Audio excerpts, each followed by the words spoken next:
నీవు దేనినైతే అంగీకరిస్తావో, దేనినైతే తృణీకరిస్తావో దాన్ని బట్టి నీ యొక్క నాగరికత ఏర్పాటు చేయబడుతుంది. నీవు దేనినైతే అంగీకరిస్తావో, దేనినైతే తృణీకరిస్తావో దాన్ని బట్టే నీ యొక్క వైఖరి ఏర్పాటు చేయబడుతుంది. నువ్వు దేన్ని అంగీకరిస్తున్నావు ఈరోజు? అజ్ఞానాన్ని అంగీకరిస్తున్నావా? నీవు దేని తృణీకరిస్తున్నావు ఈరోజు? అజ్ఞానాన్ని తృణీకరిస్తున్నావు, లేకపోతే వెలుగునే తృణీకరిస్తున్నావా? దేవుని యొక్క ప్రాధాన్యత ఏంటంటే, భూమిని తయారు చేసిన తర్వాత భూమిని మానవునికి అప్పగించాడు. ఎందుకు? తన చిత్తమును చేయటానికి. హల్లెలూయా. శ్రేష్టమైన బుద్ధి ఉంటే నేర్చుకునే గుణం ఉంటుంది. నీవు ఈరోజు ఎలా ఉన్నావు? నీవు ఏ బుద్ధి కలిగి ఉన్నావు? నీవు ఏ సంబంధిగా ఉన్నావు? ఈరోజు మనుషులు నీ మాటకు విలువిచ్చేటువంటి స్థాయిలో ఉన్నావా? నీ యొక్క మాట చెప్తే వీడు ఆలోచించి తెలివిగలవాడుగా ఉన్నాడు కాబట్టి వీడి మాట వినే పరిస్థితుల్లో నీవు ఉన్నావా? అసలు ఆలోచించు. కఠినమైనటువంటి ప్రశ్నలకు ఉత్తరం ఇచ్చేటువంటి వ్యక్తిగా ఉన్నావా? మర్మములను విప్పదీసేటువంటి మనిషిగా ఉన్నావా? ఒకసారి ఆలోచించు. ఈరోజు ఒక ప్రత్యేకమైనటువంటి అంశము మనం మాట్లాడుకోబోతున్నాం. ఒక ప్రత్యేకమైనటువంటి చాలా ప్రాముఖ్యమైనటువంటి అంశము. As a matter of fact అదేంటంటే సమాజం యొక్క ప్రాధాన్యత. సమాజం యొక్క ప్రాధాన్యత. సమాజము అవసరమా? సమాజము దేవుడు నిర్ణయించాడా? సమాజము అసలు ఎందుకు అనేటువంటిది మనము ఈరోజు చూడబోతున్నాం. మన బైబిల్ గ్రంథాలని మనం మత్తయి సువార్త 6వ అధ్యాయము 9వ వచనానికి మనము తీసి పెట్టుకుందాం. అక్కడ మనము ఒక అంశాన్ని చూస్తాం. మత్తయి సువార్త 6వ అధ్యాయము 9వ వచనము. ఆ యొక్క వచనము చాలా ప్రాముఖ్యమైనటువంటి వచనము. ఎందుకంటే యేసు ప్రభు అక్కడ ఆయన యొక్క మానవ జాతికి ఆయన ఎటువంటి ఉద్దేశం కలిగి ఉన్నాడో ఆయన ఆ యొక్క వచనంలో చూపించాడు. మానవునికి ఎటువంటి ఉద్దేశము, నరజాతి వైపు ఆయన ఎటువంటి ఉద్దేశం కలిగి ఉన్నాడు, what is the kind of intention that he has, ఎటువంటి గురి ఆయన కలిగి ఉన్నాడు మనము ఆ యొక్క వచనంలో చూస్తున్నాం. ఏమనంటే, కాబట్టి మీరు ఇలాగూ ప్రార్థన చెయ్యుడి, పరలోకమందున్న మా తండ్రి నీ నామము పరిశుద్ధపరచబడును గాక. అక్కడ మనం మొట్టమొదటిగా చూస్తున్నాము ఆయన ఆ యొక్క ప్రార్థన దేంతో ప్రారంభిస్తున్నాడంటే పరలోకమందున్న మా తండ్రి అనేటువంటి మాటతో చూస్తున్నాం. అంటే మన యొక్క తండ్రి పరలోకంలో ఉన్నాడు. ఇది మనం అనేక సార్లు బోధించాను. పరలోకంలో ఉన్నటువంటి తండ్రికి ఏమని ప్రార్థిస్తున్నాడంటే, బేసిక్గా ఈ యొక్క ప్రార్థన మన యొక్క ఉద్దేశాన్ని చూపే ప్రార్థన. అంటే మనం అసలు ఎందుకు ఈ యొక్క భూలోకానికి వచ్చామో మనకి క్రిస్టల్ క్లియర్గా తెలియపరిచేటువంటి ప్రార్థన. ఆయన ఏమంటున్నాడంటే, నీ రాజ్యము వచ్చునుగాక, నీ చిత్తము పరలోకమందు నెరవేర్చున్నట్లు భూమి యందు నెరవేరునుగాక అనేటువంటి మాటను మనం చూస్తూ ఉంటున్నాము. నీ రాజ్యము వచ్చునుగాక అంటే దాని అర్థం ఏంటంటే, పరలోకములో ఉండేటువంటి రాజ్యము భూమిపైకి వచ్చునుగాక. పరలోకములో నీ చిత్తము నెరవేర్చున్నట్లు భూమి యందు నెరవేరునుగాక అని మనం చూస్తున్నాం. దాని అర్థం ఏంటంటే, దేవుడు మనం మొట్టమొదటిగా ఆదికాండంలో ఆదామును చూసినట్లయితే, దేవుడు ఆదామును ఎట్టి రీతిగా రూపించాడు అంటే దేవుని యొక్క ప్రతిరూపములో, దేవుని యొక్క రూపములో, దేవుని యొక్క పోలిక చొప్పున దేవుడు నరుని చేయనను మనం చూస్తూ ఉంటున్నాము. అంటే దేవుడు ఆదాము అనగా సర్వ మానవుడు అనమాట. ఆదాము అనగా మొట్టమొదటి ప్రారంభము నరజాతికి. దాని అర్థము ఆదాము అనగా అది.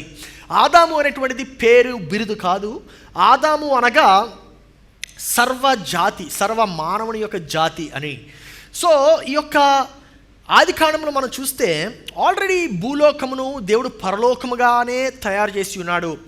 ఆ యొక్క భూలోకమును ఏలుబడి చేయడానికి మానవుడిని పెట్టాడు, నరజాతిని పెట్టాడు అనేటువంటిది మనం చూస్తూ ఉంటాం. దాని అర్థం ఏంటంటే, దేవుడు భూమిని ఆకాశమును సృజించిన తర్వాత దేవుడు భూమిని మానవునికి అప్పచెప్పాడు. ఎందుకు అప్పచెప్పాడంటే, మానవుని ద్వారా పరలోకం యొక్క చిత్తము నెరవేరబడాలి గనుక. మానవుని ద్వారా పరలోకం యొక్క చిత్తము నెరవేర్చబడాలి అనేటువంటి ఉద్దేశముతో దేవుడు అటు రీతిగా పెట్టాడు. మరి మానవుడికి ఈ యొక్క భూలోకాన్ని అప్పగించిన తర్వాత మానవునికి అక్కడ మనం చూస్తే ఎటువంటి ఆచారాలు లేవు, మానవునికి ఎటువంటి బలియాగాలు లేవు. అక్కడ ఆదామును మనము సృష్టింపబడిన తర్వాత మనం చూస్తే ఒకే ఒక ఆజ్ఞ ఇచ్చాడు.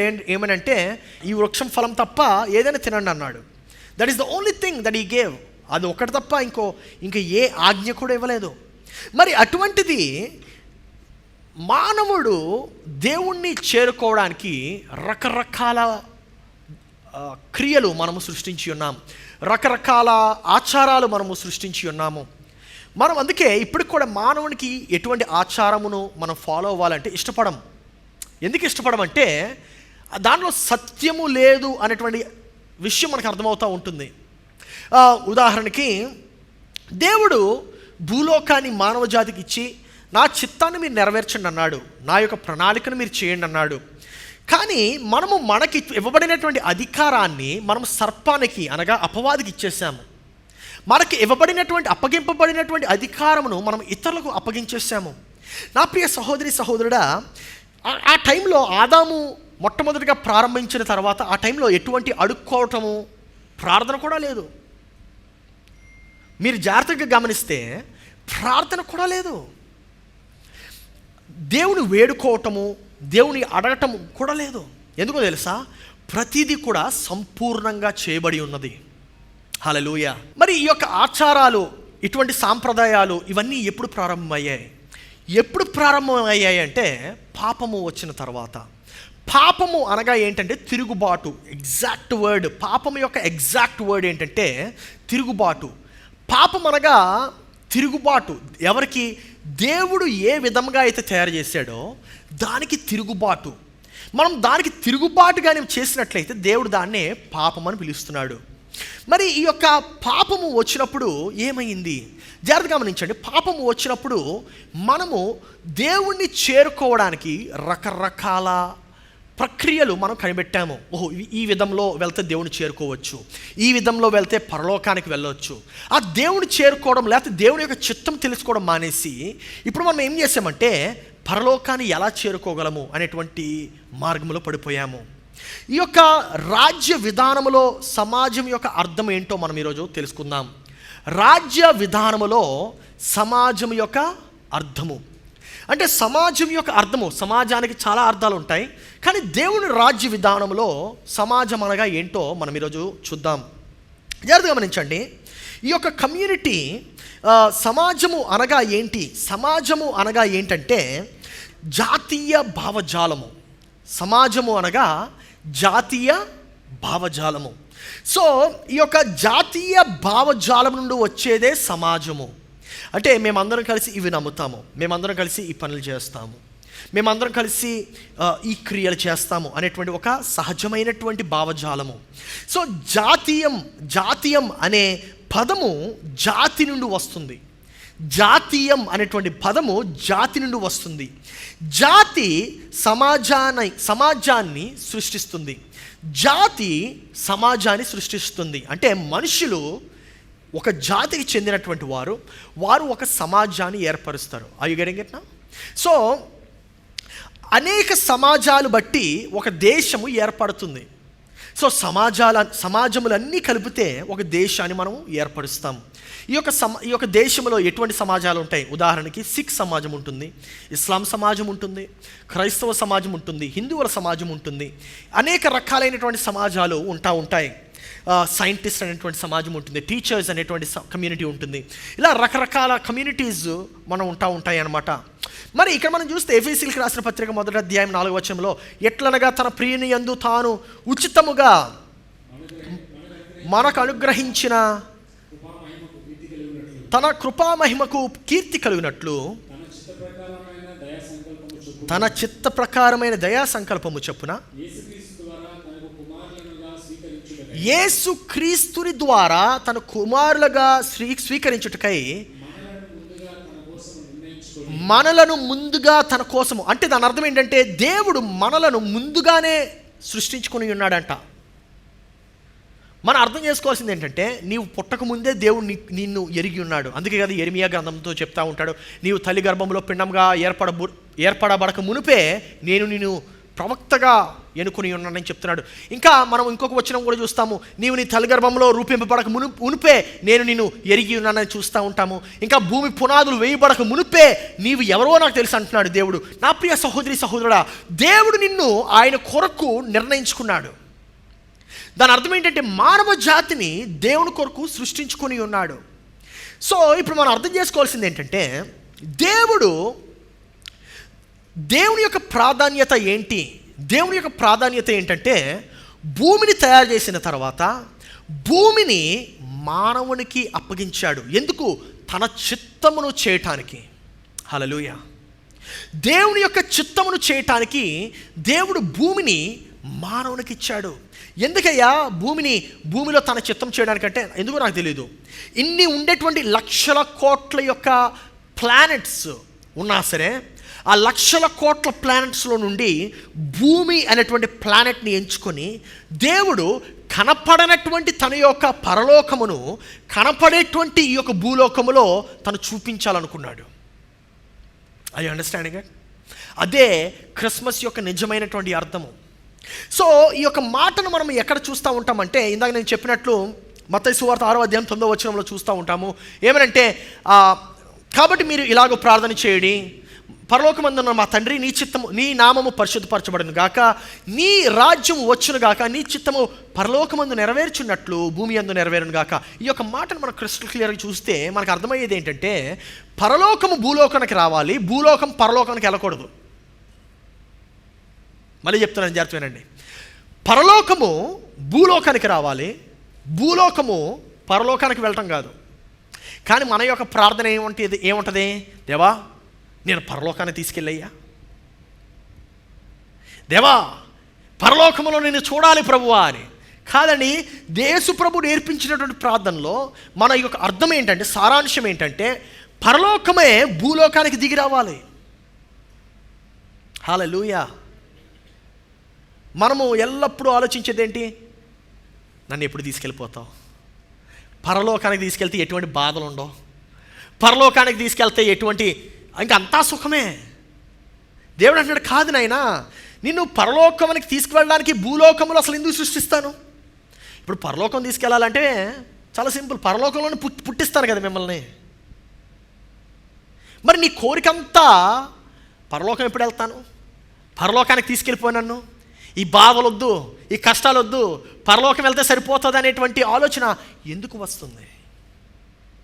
My dear brothers and sisters, this is very important for you to understand. నీవు ఇది జాగ్రత్తగా అర్థం చేసుకోవాలి. ఎందుకంటే ప్రతి మతము కూడా దాని యొక్క మెయిన్ మోటివేషన్ ఏంటంటే, ప్రతి మతం యొక్క పునాది ఏంటంటే ఈ భూలోకం కాదు, నువ్వు పరలోకానికి వెళ్ళాలని. Including our very own Christianity. ప్రతి మతము చెప్పేది ఏంటంటే నీకు జన్నత్ ఇస్తాను, నీవు సరైనటువంటి జీవితం జీవించు, పరలోకానికి వెళ్తావు. నీవు సరైనటువంటి జీవితాన్ని జీవించు, నిన్ను పరలోకానికి తీసుకువెళ్తాను. నీవు ఇతరులకి, పేదవారికి సహాయం చేయి, పరలోకానికి తీసుకువెళ్తాను. నీవు దేవునికి పని చేయి, పరలోకానికి తీసుకువెళ్తాను. దేవుడు అంటున్నాడు, యేసుప్రభు నేర్పించినటువంటి ప్రార్థనలో ఆ అర్థము లేనే లేదు. యేసుప్రభు నేర్పించినటువంటి ప్రార్థనలో ఏమర్థం ఉందంటే, నీవు భూలోకాన్ని పరలోకం కింద మార్చడానికి నేను భూమిలో సృష్టించాను అంటున్నాడు. హల్లెలూయా. పరలోకమందు నెరవేర్చున్నట్లు భూమి యందు నెరవేరును గాక. దాని అర్థం ఏంటంటే భూమినే పరలోకం కింద మార్చడమే మన యొక్క కర్తవ్యము. హల్లెలూయా. భూమినే పరలోకం కింద మార్చాలి. దేవుడు అంటున్నాడు, నీ కొరకు నేను దిగి వస్తాను అంటున్నాడు. అందుకే కదా యేసు ప్రభు ఎప్పుడైతే ఆదాము తిరుగుబాటు చేశాడో పరలోకము భూలోకానికి విడిచి వెళ్ళిపోయింది. మరలా యేసు ప్రభు ఆ యొక్క రారాజు భూలోకములో పుట్టినప్పుడు పరలోకం మరలా తిరిగి భూలోకములో సృష్టింపబడింది, ప్రారంభింపబడింది. హల్లెలూయా.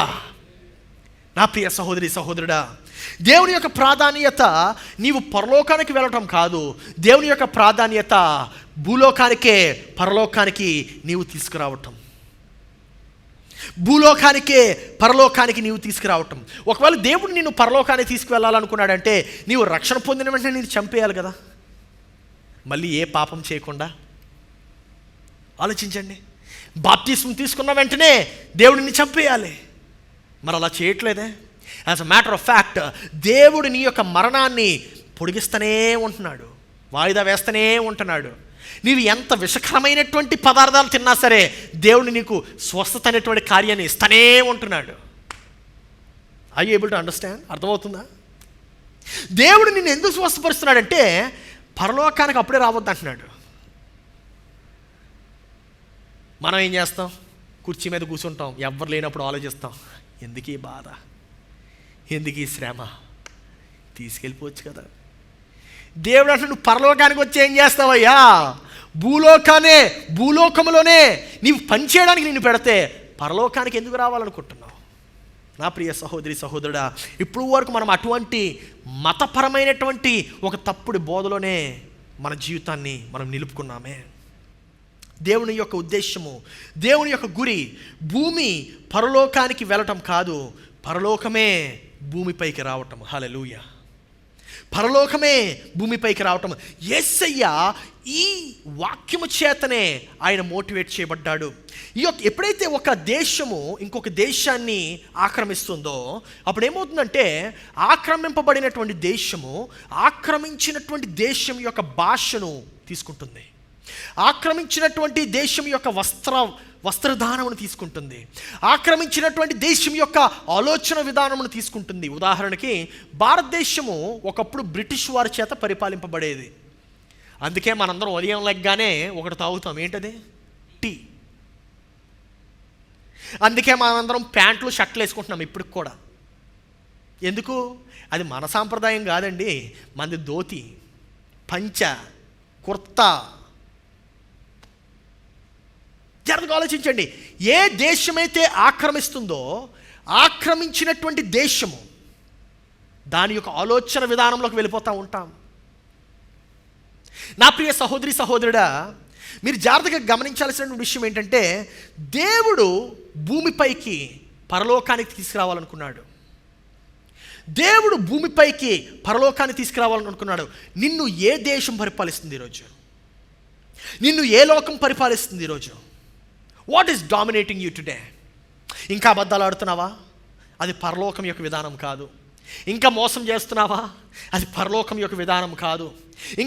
ఇంకా నువ్వు జీవించాల్సినటువంటి నీతిగా జీవించట్లేదా? అది పరలోకం యొక్క విధానం కాదు. ఇంకా క్షమించలేకపోతున్నావా? అది పరలోకం యొక్క విధానం కాదు. ఇంకా నువ్వు చేయాల్సినటువంటి పనులు చేయలేకపోతున్నావా? అది పరలోకం యొక్క విధానం కాదు. నా ప్రియ సహోదరి సహోదరుడా, ఎప్పుడైతే నువ్వు ఇంకొక దేశానికి నీవు బిలాంగ్ చేస్తావో, ఇంకొక దేశానికి నీవు సంబంధిగా ఉంటావో, ఆ దేశం యొక్క విధి విధానాలని నీవు పాటిస్తావు. ఆ దేశం యొక్క సాంప్రదాయాలని మాత్రమే నీవు ఆచరిస్తావు. ఇంకా నీ ఇష్టం వచ్చినట్టు చేయవు. అందుకే నాకు చాలాసార్లు ఆలోచన వస్తూ ఉంటుంది, అనేక మంది రకరకాలుగా ఉంటారు. ఎలాగంటే ఆదివారం పరిశుద్ధంగా జీవిస్తూ ఉంటారు, సోమవారం నుండి శనివారం వరకు వారు మాట్లాడే భాష కూడా మారిపోతూ ఉంటుంది. ఆదివారం మాత్రం praise the lord brother, holiness, hallelujah అని చెప్పి చక్కటి పరిశుద్ధమైనటువంటి అవతారం ఎత్తుతూ ఉంటారు. కానీ జస్ట్ సోమవారం కూడా రానవసరం లేదు, చర్చి నుండి బయటికి వెళ్ళిన వెంటనే మన భాష మారిపోతుంది. ఎందుకు? వేరే దేశం నిన్ను ఆక్రమిస్తుంది. మన యొక్క ఆలోచన విధానం మారిపోతుంది. ఎందుకు? వేరే దేశం ఆక్రమిస్తుంది. ఏ దేశము నేను ఈరోజు పరిపాలిస్తుంది? ఏ ఆలోచన విధానము నేను ఈరోజు పరిపాలిస్తుంది? అనేక మంది చెప్తా ఉంటారు, నాకు యెహోవా దేవుడు తెలుసని.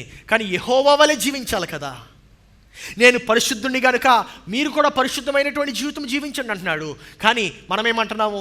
ప్రభువా నీవు పరిశుద్ధుడివి, నేను పాపిని, ఆదివారం వచ్చి క్షమాపణ అడుగుతాను, క్షమించే చాలు అంటున్నాం. దేవుడు అంటున్నాడు, అటు రీతి కాదు. నీ జీవితము అసలు అలాగా జీవించడానికి నేను సిద్ధపాటు చేయలేదు. నేను నీ యొక్క జీవితాన్ని అట్టి రీతిగా డిజైన్ చేయలేదు. నా ప్రియ సహోదరి సహోదరుడా, మతము ఏం చేస్తూ ఉంటుందంటే, ఆదివారం మాత్రమే ఈ యొక్క బైబిల్ని తెరవడానికి ప్రయత్నిస్తూ ఉంటుంది. కానీ మీరు జాగ్రత్తగా గమనిస్తే ఈ బైబిల్లో ఎన్ని ముత్యాలు ఉన్నాయో తెలుసా? వ్యాపారం ఎలా చేయాలో నేర్పిస్తుంది, జీవితం ఎలా జీవించాలో నేర్పిస్తుంది, ఎలా ప్రేమించాలో నేర్పిస్తుంది.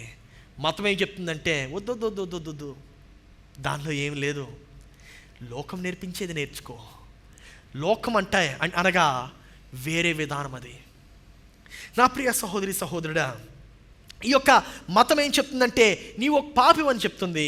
కానీ యేసయ్య ఏం చెప్తా ఉంటున్నాడంటే నీ యొక్క గతాన్ని నేను క్షమించాను, నేను ఒక నూతన సృష్టిగా నేను సృష్టించాను, ఇకపై పాత గతము ఏమాత్రము నీపై ఏలుబడి చేయదు, నీ ఒక నూతన సృష్టిగానే ఉంటావని చెప్తుంది. హల్లెలూయా.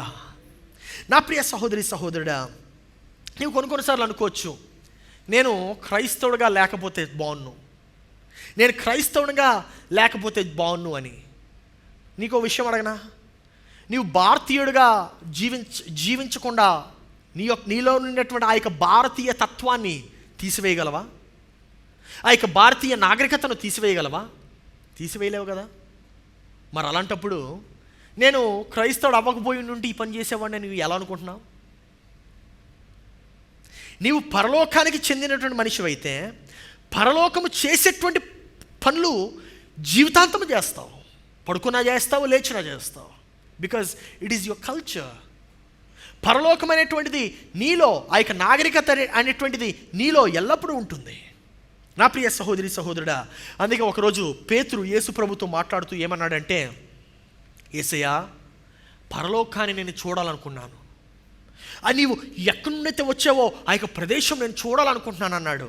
వెంటనే యేసు ఇచ్చినటువంటి సమాధానం ఏంటో తెలుసా? పేతురు, ఇంకా ఎంతకాలమయ్యా నేను నీతో ఉండాలి? పరలోకానికి వెళ్ళాలంటే నువ్వు పరలోకాన్ని చూడాలంటే నువ్వు పరలోకానికి వెళ్ళాల్సినటువంటి అవసరం లేదు. పరలోకాన్ని చూడాలంటే పరలోకం నుండి వచ్చినటువంటి నన్ను చూడు, సరిపోతుందన్నాడు. నా ప్రియ సహోదరి సహోదరుడా, నీవు పరలోకం యొక్క ప్రతిరూపముగా సృష్టింపబడి ఉన్నావు. నీవు పరలోకం యొక్క ప్రతిరూపముగా సృష్టింపబడి ఉన్నావు. అది నువ్వు గుర్తుపెట్టుకోవాలి. ఇంకొక దేశంని, ఏ దేశాన్ని నీవు ఈరోజు ఏ దేశం యొక్క ప్రతిరూపముగా ఉన్నావు? ఒకవేళ నువ్వు ఆ దేశం యొక్క భాష మాట్లాడలేకపోతే నీవు ఆ దేశానికి చెందినటువంటి వ్యక్తివి కానే కాదు. అందుకే అన్య భాషల్లో మాట్లాడడం నేర్చుకోవాలి.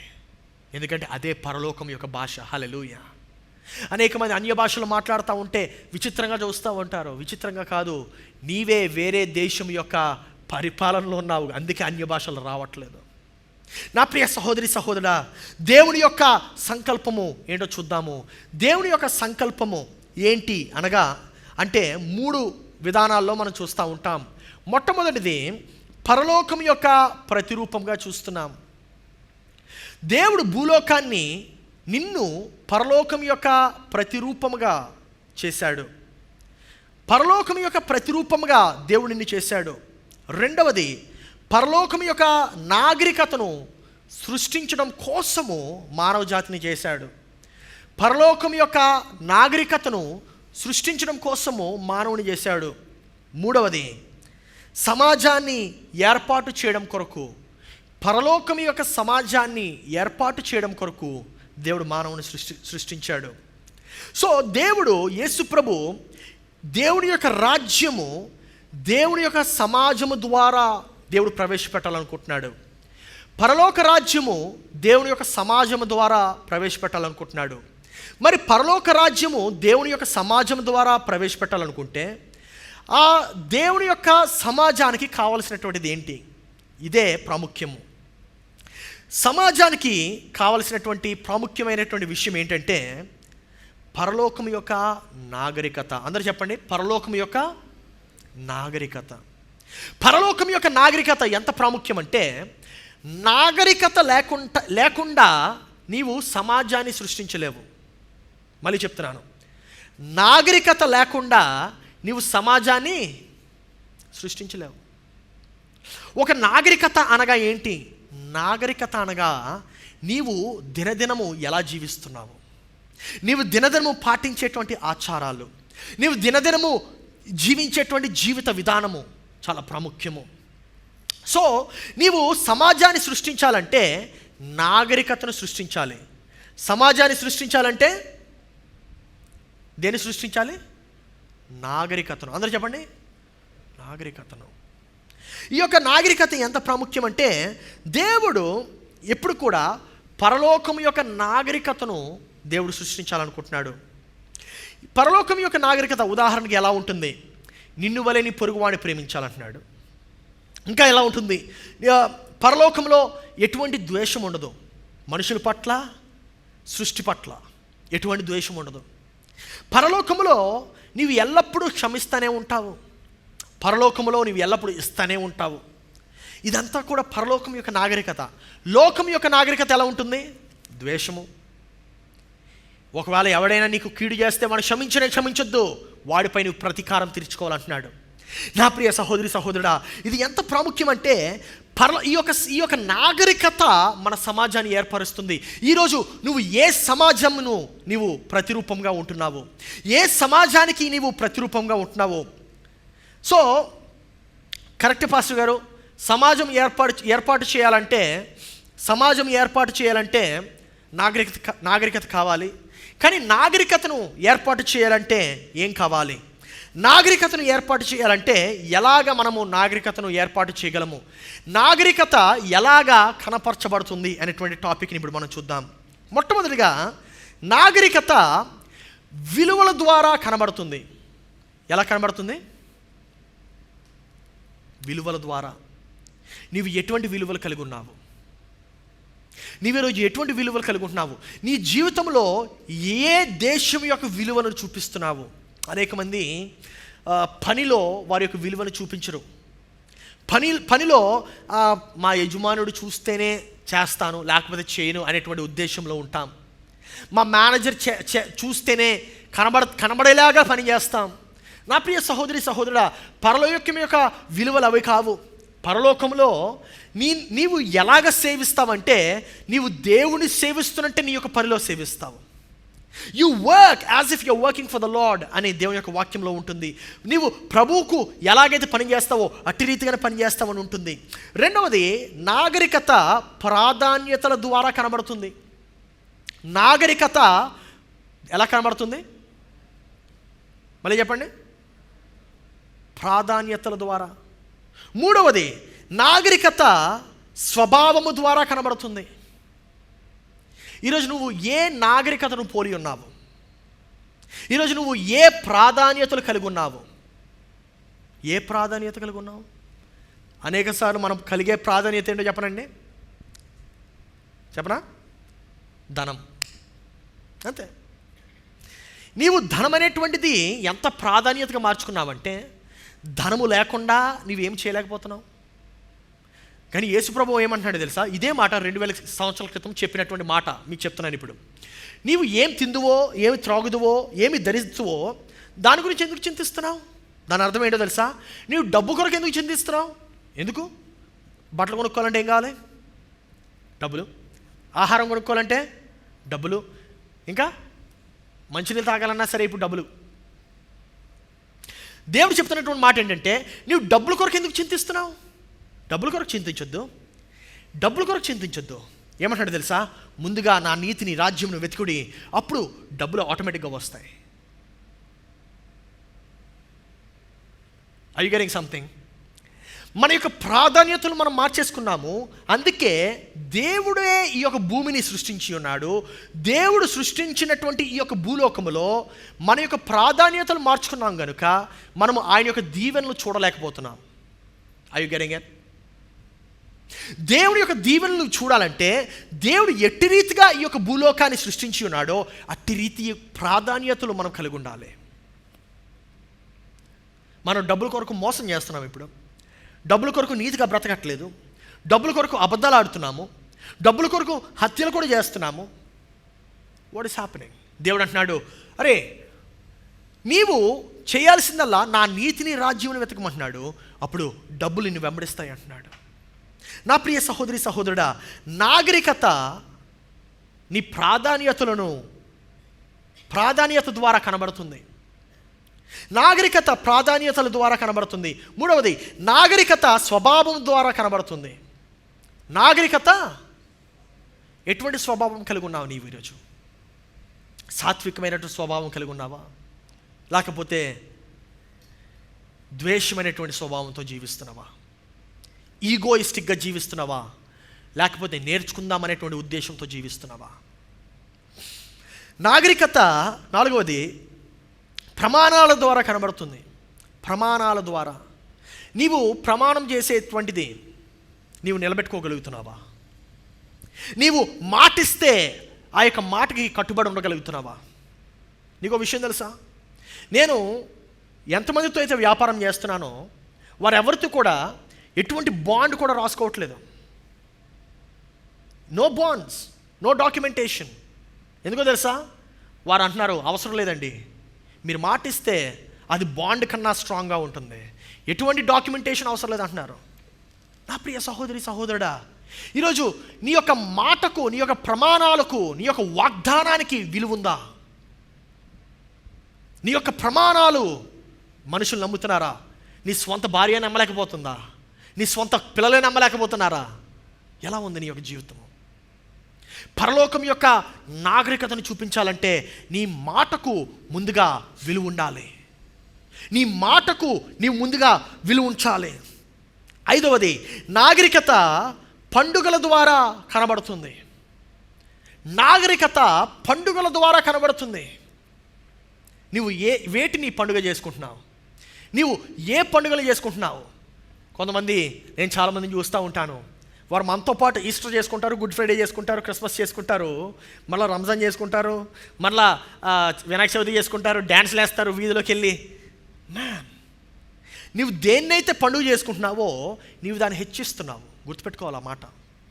నీవు దేన్నైతే పండుగ చేసుకుంటున్నావో నీవు దాన్ని హెచ్చిస్తున్నావు. ఇంకా కొంతమంది ఎట్టి రీతిగా ఉంటుందంటే, వేరే వాళ్ళు ఎదుగుతూ ఉంటే వాళ్ళు సహించలేరు. నీవు సహించలేకపోతుంటే నీవు జలసీని పండుగ చేసుకుంటున్నావా? అనేక మంది ఈ యొక్క జలసీని పండుగ చేసుకుంటున్నారు. నా ప్రియ సహోదరి సహోదరుడా, గుర్తుపెట్టుకో, జలసీని పండుగ చేసుకోవద్దు. అసూయని మనం సెలబ్రేట్ చేస్తున్నాం. అసూయని ఎందుకు సెలబ్రేట్ చేస్తున్నాం? ఇంకా కొంతమంది ఈర్ష్య దాన్ని సెలబ్రేట్ చేస్తూ ఉంటారు. ఎప్పుడైనా ఇతరులు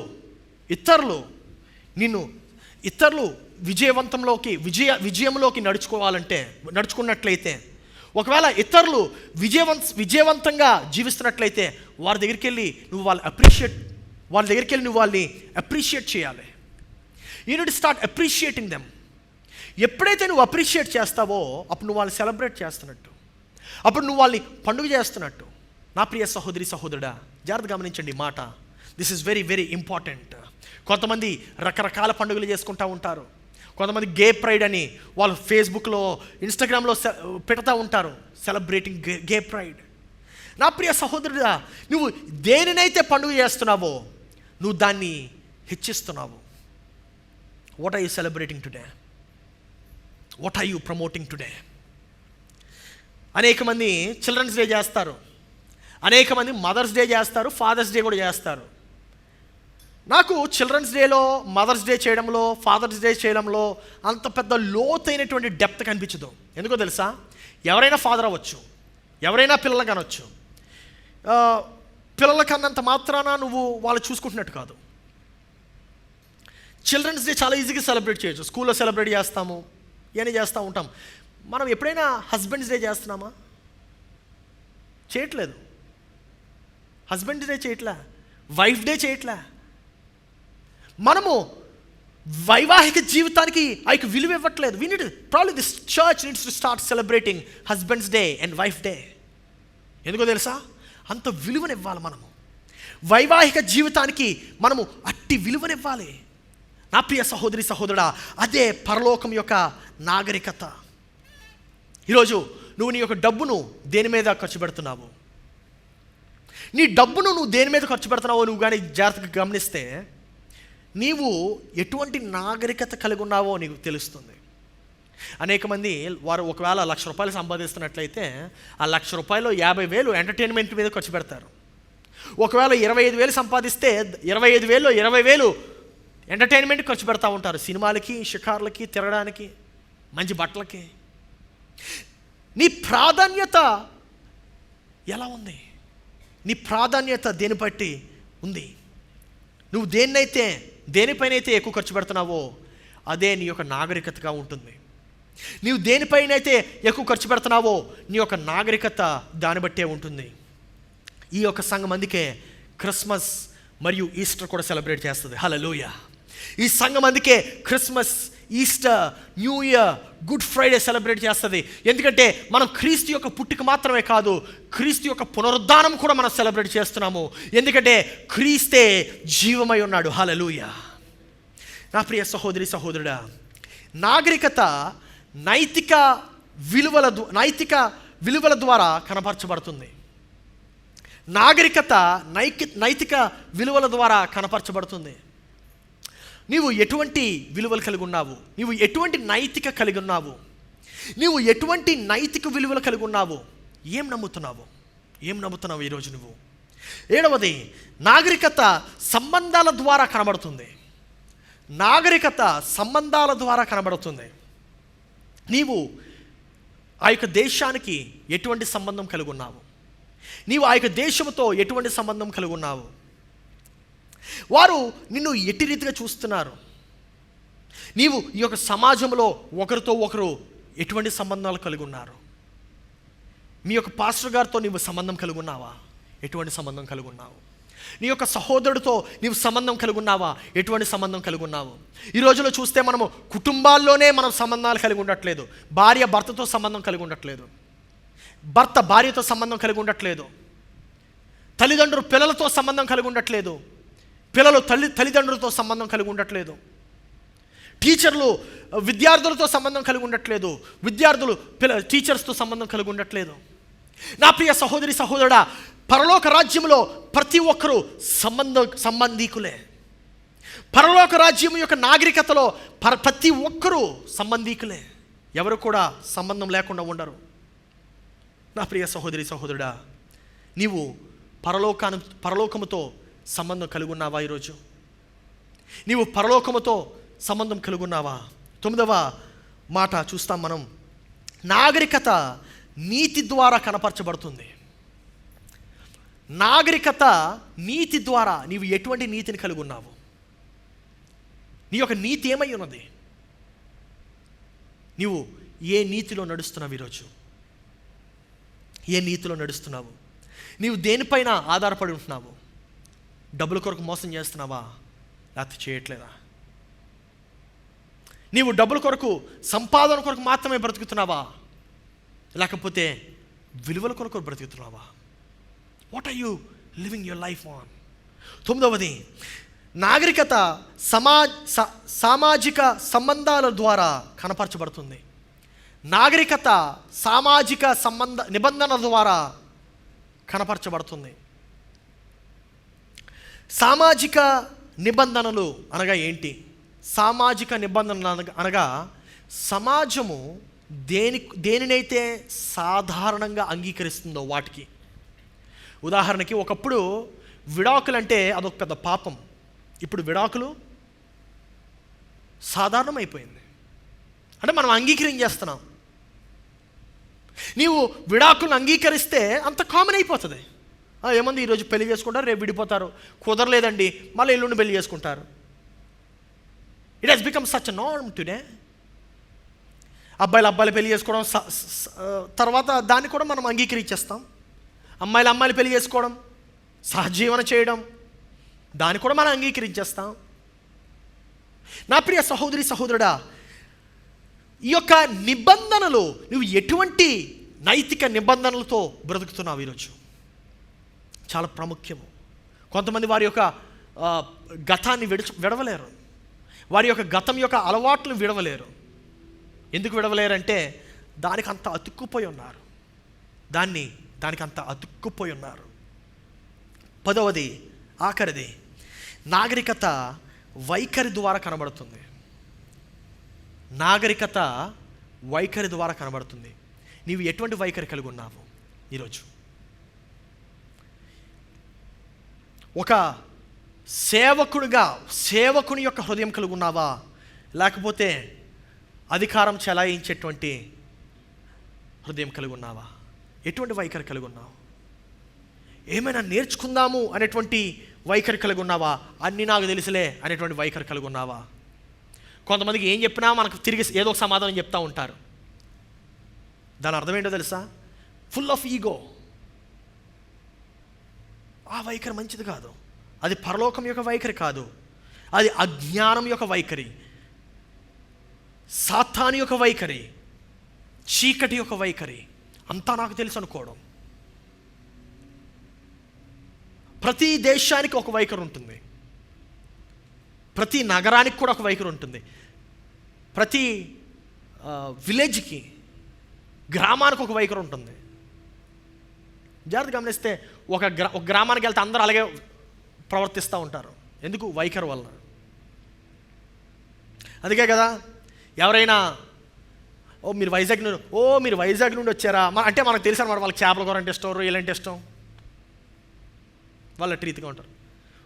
మీరు విజయవాడ నుండి వచ్చారా అంటారు. అంటే వాళ్ళు ఆ కేటగిరీలో పెట్టేస్తాను అనమాట. విజయవాడ వాళ్ళు అందరూ ఇలా ఉంటారు, కృష్ణా జిల్లాలో అందరూ ఇలా ఉంటారు, గుంటూరు వాళ్ళు ఇలా ఉంటారు. అర్థమవుతుంది మీకు? మరి పరలోకానికి చెందినటువంటి వ్యక్తి యొక్క వైఖరి ఎలా ఉంటుంది?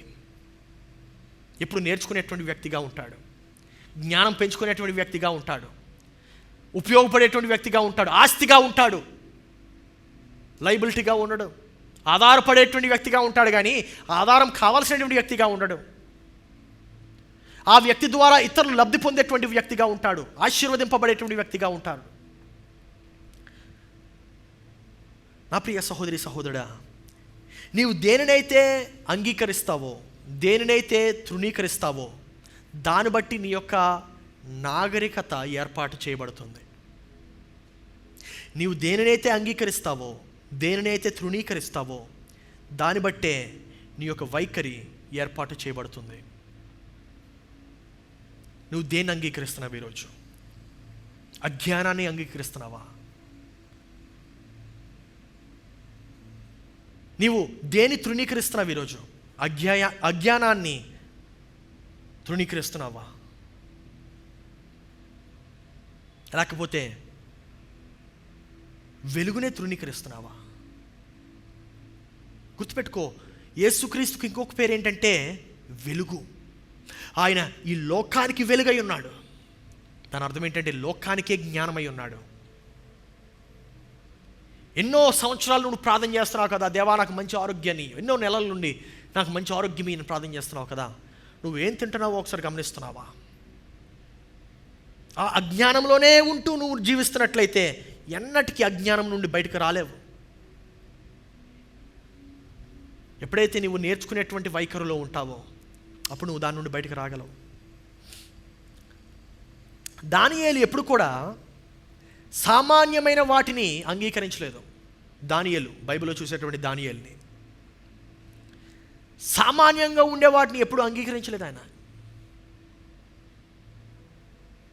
దానియేలు గ్రంథం చూద్దాం ఒకసారి, 5వ అధ్యాయము 12వ వచనం. మీకు మాట చూపిస్తాను. దానియేలు 5:12. ఒకసారి ఒక నిమిషం అందరూ తీయండి ఒకసారి.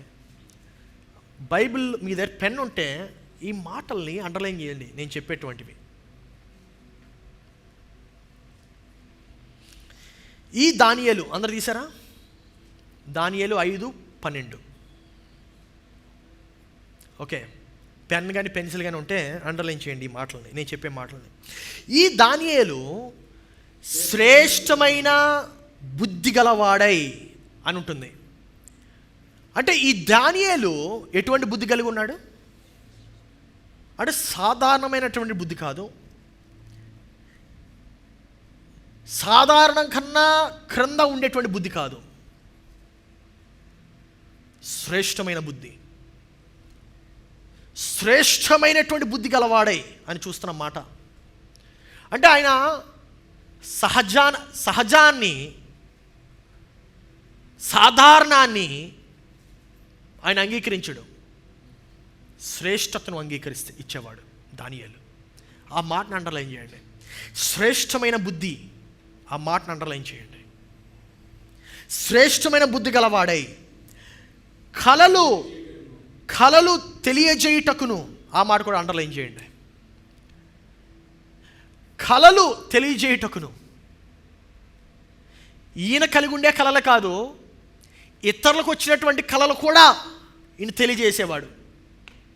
ఇంకో విషయం చెప్పనా, వారు కలిగినటువంటి కలలు వాళ్ళు మర్చిపోయినా సరే ఈయన ఆ కలలను మళ్ళా తెలియజేసేవాడు. Man, what a man he is దానియేలు. కలలు తెలియజేయుటకును, దాన్ని అండర్లైన్ చేయండి, మర్మములు బయలుపరచుటకును. మర్మములు బయలుపరచుటకును. మర్మములు. ఈరోజు నువ్వు ఎటువంటి మర్మాలని విప్పగలుగుతున్నావు? మర్మాలండి కంటికి కనబడేదే మేము అర్థం చేసుకోలేకపోతున్నాం. మర్మాలు మేము ఎలాగ అర్థం చేసుకో? శ్రేష్టమైన బుద్ధి ఉంటే మర్మాలను నువ్వు అర్థం చేసుకోగలుగుతావు. శ్రేష్టమైన బుద్ధి మర్మాలను విప్పుతుంది. మర్మములు బయలుపరచుటకును, కఠినమైన ప్రశ్నలకు ఉత్తరము ఇచ్చుటకును. కఠినమైన ప్రశ్నలకు. హల్లెలూయా. అది కూడా అండర్లైన్ చేయండి. చూడండి, ఆ క్వాలిటీస్ అన్నీ చూడండి డానియల్లో. కఠినమైన ప్రశ్నలు ఆయన ఉత్తరం ఇస్తున్నాడు. కఠినమైన ప్రశ్నలకు ఆయన సమాధానం ఇస్తున్నాడు. కఠినమైన ప్రశ్నలకు. ఇంకా చూడండి, మర్మములు ఆయన బయలుపరుస్తున్నాడు. ఒక్కొక్క మాటకి ఎంత లోతుందో చూడండి. కఠినమైన ప్రశ్నలకు ఉత్తరం ఇచ్చుటకును, జ్ఞానమును తెలివిగలవాడుకు.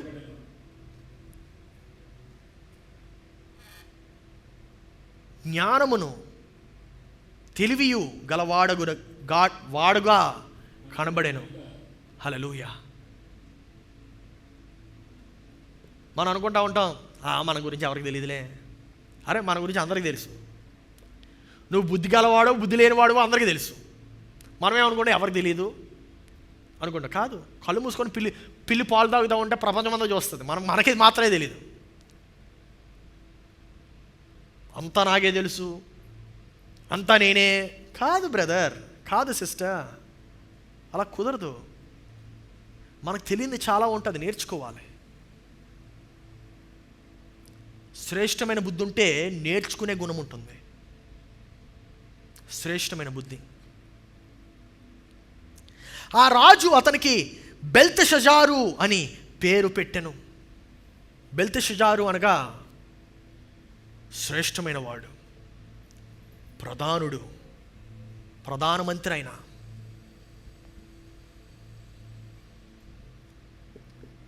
దానియేలును ఎవ్వరు కూడా ఆపలేకపోయారు. దానియేలు ఎక్కడున్నా ఆయన ఉపయోగపడ్డాడు. ఎందుకంటే దానియేలు శ్రేష్టమైనటువంటి బుద్ధి గలవాడుగా ఉన్నాడు. నీవు ఈరోజు ఎలా ఉన్నావు? నీవు ఏ బుద్ధి కలిగి ఉన్నావు? నీవు ఏ సంబంధిగా ఉన్నావు? ఈరోజు మనుషులు నీ మాటకు విలువిచ్చేటువంటి స్థాయిలో ఉన్నావా? నీ యొక్క మాట చెప్తే వీడు ఆలోచించి తెలివిగలవాడుగా ఉన్నాడు కాబట్టి వీడి మాట వినే పరిస్థితిలో నీవు ఉన్నావా? ఒకసారి ఆలోచించు. కఠినమైనటువంటి ప్రశ్నలకు ఉత్తరం ఇచ్చేటువంటి వ్యక్తిగా ఉన్నావా? మర్మములను విప్పదీసేటువంటి మనిషిగా ఉన్నావా? ఒకసారి ఆలోచించు. దేవుడు నీ యొక్క జీవితాన్ని శ్రేష్టమైన జీవితంగా మార్చాడు. ఆ యొక్క జీవితాన్ని నీవు అనుభవించడానికే ఆయన సృష్టించాడు. అట్టి రీతి జీవితం నాకు కావాలంటే శ్రేష్టతను మాత్రమే నీవు అంగీకరించాలి. సహజమైనటువంటి దాన్ని నీవు తృణీకరించాలి. ఇక్కడ మనకు వచ్చే సమస్య ఏంటంటే సహజంగా ఉన్నదాన్ని కూడా మనం అంగీకరించేస్తున్నాం. సహజంగా ఉండేదాన్ని నువ్వు అంగీకరిస్తే సహజంగానే ఉంటుంది నీ జీవితము. ఎందుకంటే సహజమైనటువంటి నాగరికతను నీవు కలిగి ఉంటున్నావు. సహజమైన నాగరికత వద్దు, శ్రేష్టమైన నాగరికతను కలిగి ఉండాలి. హల్లెలూయా. సహజమైనటువంటి ఆలోచన వద్దు, శ్రేష్టమైన ఆలోచన కలిగి ఉండాలి. సహజమైనటువంటి బుద్ధి వద్దు, శ్రేష్టమైన బుద్ధి కలిగి ఉండాలి. భూలోకం యొక్క ఆలోచనలొద్దు, పరలోకం యొక్క ఆలోచనలు కలిగి ఉండాలి. ఆమేన్. అందరు లేచి నిలబడదాం. నేను మీకు ఒక 2 నిమిషాలు ఇస్తున్నాను. నీవు పరలోకములు ఉన్నటువంటి ఆ శ్రేష్టమైనటువంటి వ్యక్తితో నీవు మాట్లాడు. ఆ శ్రేష్టమైన వ్యక్తి నీకు శ్రేష్టమైనదే ఇస్తాడు.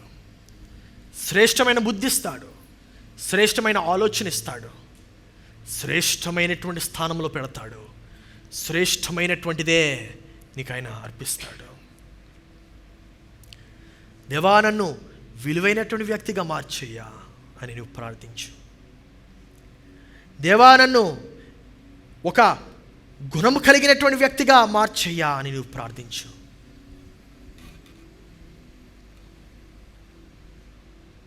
కఠినమైనటువంటి ప్రశ్నలకు సమాధానం ఇచ్చేటువంటి వ్యక్తిగా నన్ను మార్చేయ్యా అని నువ్వు ప్రార్థించు. నా జీవితంలో ఉండే ప్రతి సమస్య ఒక అవకాశమని నీవు నాకు తెలియపరిచినందుకు నీకు వందనాలు చెల్లిస్తున్నాము. ప్రార్థించు. నేను ఎక్కడైతే నిలబడతానో అక్కడ నీవు నన్ను ఆస్తికర్తగా నీవు నన్ను తయారు చేయ్యా అని ప్రార్థించు. నేను ఎక్కడైతే ఉంటానో అక్కడ నేను ఒక గొప్ప ప్రభావమైనటువంటి జీవితమును నేను చూపించే వ్యక్తిగా నన్ను తయారు చేయ్యా అని ప్రార్థించు.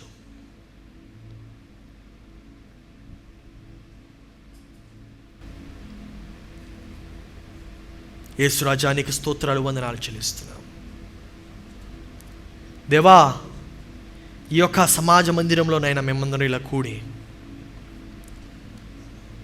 నిన్ను ఆరాధించుటకు, నీ యొక్క మాటలు తెలుసుకొనుటకు, నీవు ఒక గొప్ప సమాజాన్ని ప్రభువా నీవు సృష్టించాలనుకున్నావు.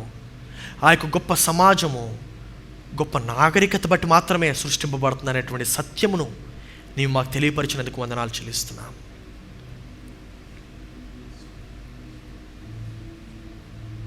ఈ యొక్క గొప్ప నాగరికత పరలోకం నుండి మాత్రమే వస్తుందయ్యా.